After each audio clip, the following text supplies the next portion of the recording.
Ողջունում եմ բոլորին։ Այսօր փորձելու եմ ձեզ ներկայացնել 4 քարտեզներ, քանի որ մեր YouTube էջում մենք սկսել ենք արև մոլորակից եւ ներկայացրել ենք ձեզ արևը 12 տներում։ Ես որոշեցի 4 վերլուծություն կատարել 4 աստղերի քարտեզներ, որոնք տարբեր տարերքներում են գտնվում։ Այն չի լինելու ամբողջական վերլուծություն, ես ձեզ կփորձեմ ներկայացնել միայն արևը նշանի մեջ եւ արևի ասպեկտները,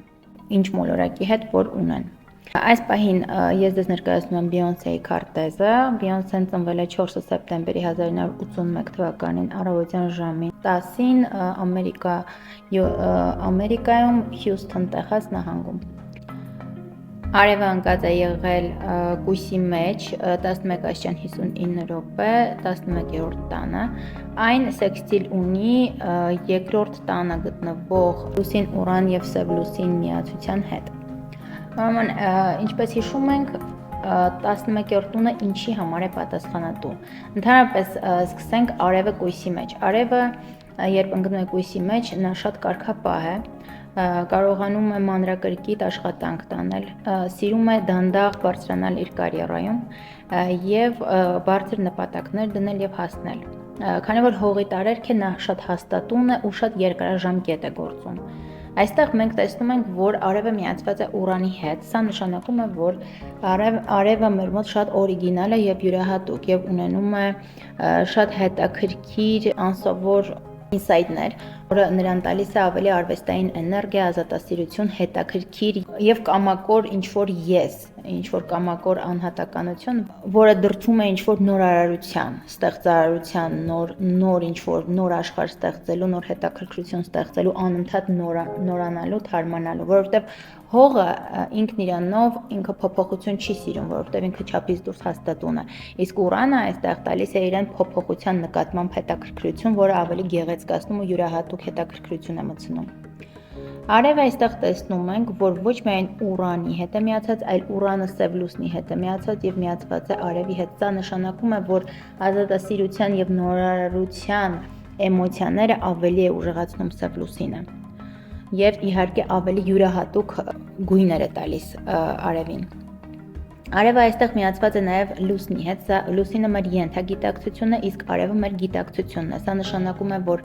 անհատը շատ համերաշխ է ապրում իր ներսի եւ արտաքին աշխարհի հետ։ Ներքին աշխարհն ու արտաքին աշխարհը համերաշխ իրար լրացնում են եւ հասկանում են մեկը մյուսին։ 11-րդ տունը, երբ արևը ընկնում է 11-րդ տանը, սա ջրհոսի տունն է, այստեղ է օդի էներգիան, այսինքն փակ վիճակում, եթե հիշում ենք, ես ներկայացնում եմ 3 տարերք ամեն տան համար։ Առաջինը 11-րդ տունը, տեսեք, այստեղ գտնվում է առյուծի մեջ, արևը ինքն իրանով կրակ է, իսկ արևը գտնվում է հողի մեջ, այսինքն 3 տարերք են այստեղ կառավարում 11-րդ տունը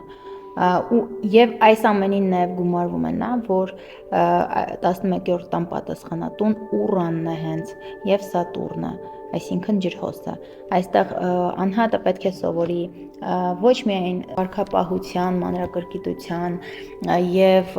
կարիերայի դանդաղ հասնելու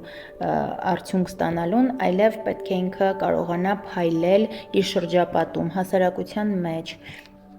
պետք է կարողանա ավելի լայնամասշտաբ նպատակներ դնի, ապրի ապագայում, փորձի ստեղծել նորը։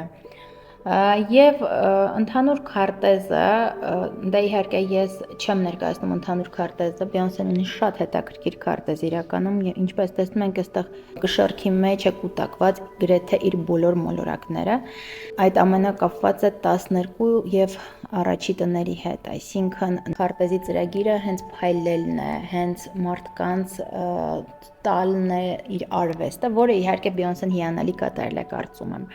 Ես մի փոքր ներկայացրեցի հողի էներգիայով արև,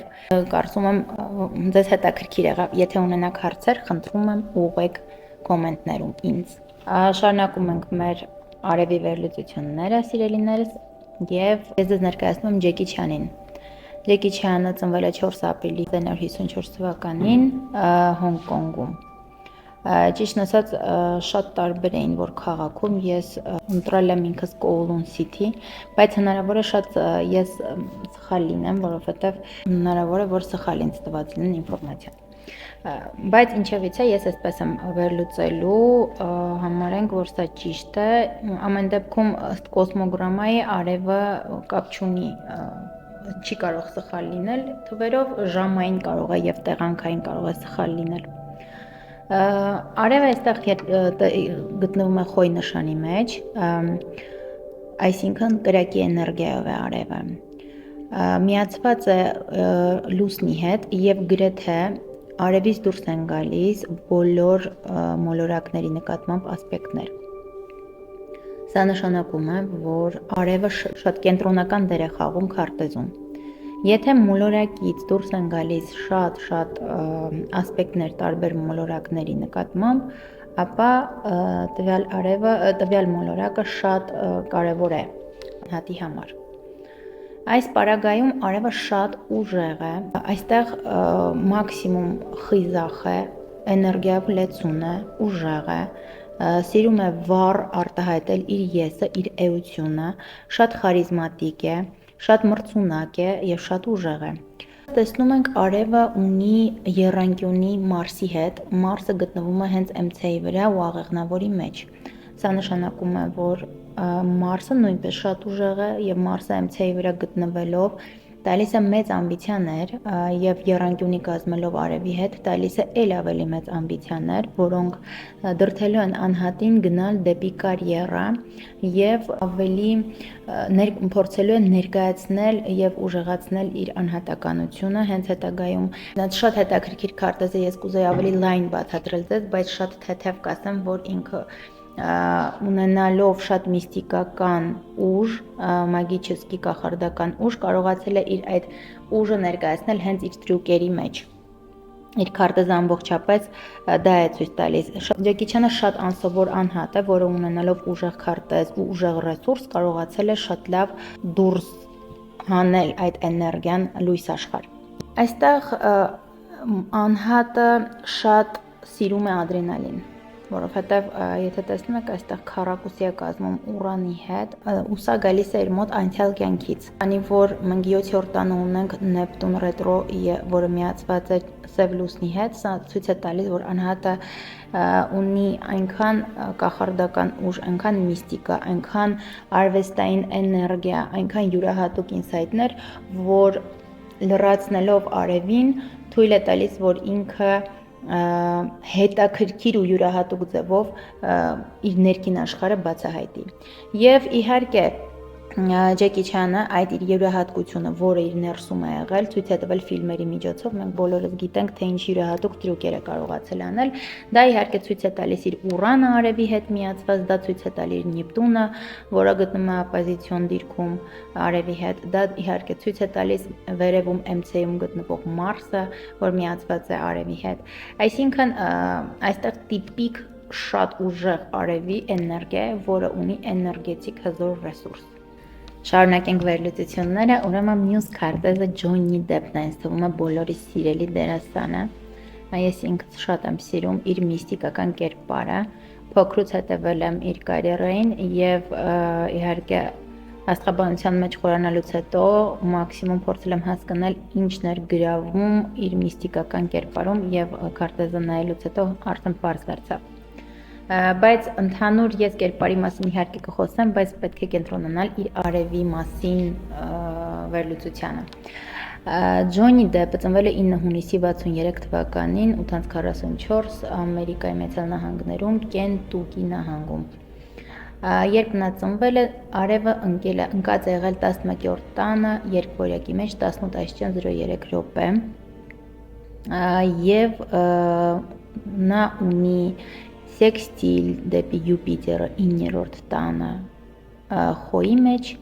եւ եռանկյունի 7-րդ տուն Սատուրնը ռետրո ջրհոսի մեջ։ Ինչպիսի արև է Արևը օդային է եւ գտնվում է իր համար ջրհոսի կառավարության ներքո, այսինքն Սատուրնի եւ Ուրանի։ Եվ ինչպես տեսնում ենք, ինքը հենց եռանկյունի ունի Սատուրնի հետ։ Սա նշանակում է, որ ինքը կարողանում է փայլել հասարակության մեջ, կարողանում է հասարակության ռեսուրսները վերցնել, կարողանում է ընկերների հետ համագործակցել եւ ի օգուտ իրեն ծառայեցնել այդ ամեն ինչը, բայց միևնույն ժամանակ նաև ունի խնդիրներ ընկերների եւ զուգընկերների հետ կապված։ Արևը միացված է Յուպիտերին ու շատ լավ ասպեկտ է, ինչպես գիտենք, Յուպիտերը ինքը համարվում է հաջողության մոլորակ եւ տալիս է հաջողություն։ Ինքը մեծ երջանկության նաև մոլորակ է եւ երբ արևը միացված է լինում Յուպիտերին, սա տարբեր ուղղություններ ունի։ Առաջին հերթին սա մեծ էներգետիկ ռեսուրս է, որ տալիս է անհատին։ Երկրորդ, արևին ավելի լայնամասշտաբ էներգիա է տալիս եւ հնարավորություններ, տալիս է որոշակի հեղինակություն ուրիշների աչքերում եւ երբ անհատը գալիս է, նրան տեսնում են ավելի հեղինակային, ավելի բարձր, ավելի հետաքրքիր։ Անհատը իհարկե սիրում է բարձր հոգևոր գաղափարներ, փիլիսոփայություն, սիրում է ճանապարհորդել, սիրում է վառ լինել, սիրում է շատ էներգիա ծախսել գիտելիքի վրա, սիրում է ինքնազարգացմամբ զբաղվել։ Ընդհանուր առմամբ ամբողջ քարտեզը խոսում է Ջոնի Դեպի յուրահատուկ միստիկական էներգիայի մասին։ Այստեղ եթե տեսնում ենք, մենք 4-րդ տանը ինքը ունի Նեպտուն ռետրո, Սև լուսնի հետ միացված, որը ունի Պլուտոնի եւ լուսնի հետ բիսեքստիլ։ Սա նշանակում է, որ եւ Մարսի եւ Ուրանի անհատը իհարկե ֆանտաստիկ ներաշխար ունի եւ հենց այդ ներաշխարի արդյունքում նա կարողանում է շատ հետաքրքիր կերպով ստանալ այն կերպարները, որոնք ֆիլմում մենք տեսնում ենք։ Վերադառնալով արևին, կարող եմ ավելացնել, որ նա կարողանում է փայլել իր ընկերների շրջապատում, շատ խելացի է, կարողանում է պատճառահետևանքային կապ գտնել շատ հարցերում եւ աշխարհայացքն է լայն եւ ներքին աշխարհն է մեծ Ջոնի Դեպի։ Ընդհանուր առմամբ Ջոնին ունի շատ յուրահատուկ քարտեզ։ Անցնենք վերջին 4-րդ քարտեզին եւ Սելենա Գոմես։ Սելենա Գոմեսը ծնվել է 22 հուլիսի 1992 թվականին 7:21 առավոտյան եւ Ամերիկայի Միացյալ Նահանգների Տեխաս նահանգում։ Սելենա Գոմեսի արև մոլորակը ընկած է խեցգետնի մեջ 29 աստիճան 56 րոպե։ Պետք է նշեմ, որ այս նրան պակասում է շատ չնչին միլիվարկյան, որպեսզի անցնի առյուծի մեջ։ Եվ այս պատճառով, երբ